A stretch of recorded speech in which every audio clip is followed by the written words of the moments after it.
Hello guys, so in today's video, I'm gonna show you how to see your archived messages on eBay.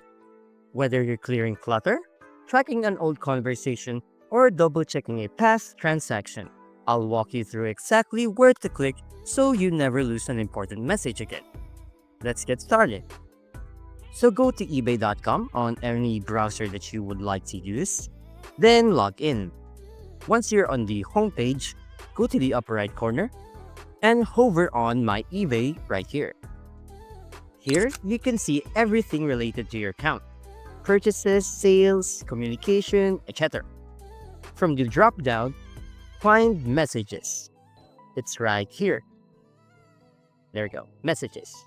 Click Messages. This opens your main inbox where you receive buyer messages, seller messages, offer notification, and alert from eBay. Inside the Messages page, you'll see several tabs that help you organize everything. Look for the tab labeled Archive. It's usually beside Deleted, Sent, or above Folders. There you go. Click on Archive. In this part or in this area, this will display all of the messages you manually archived before.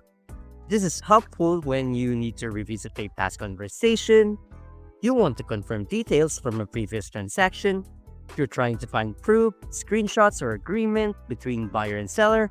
Everything you archived is stored here for easy reference.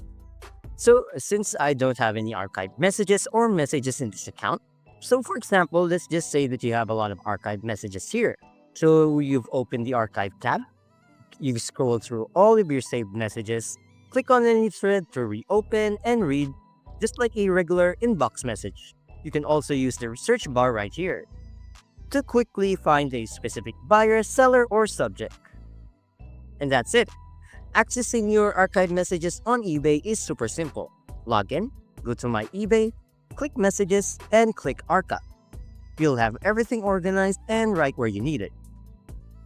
So, if you found this video helpful, don't forget to hit the like button, subscribe to my channel, and click on the bell icon for more tutorials and tips.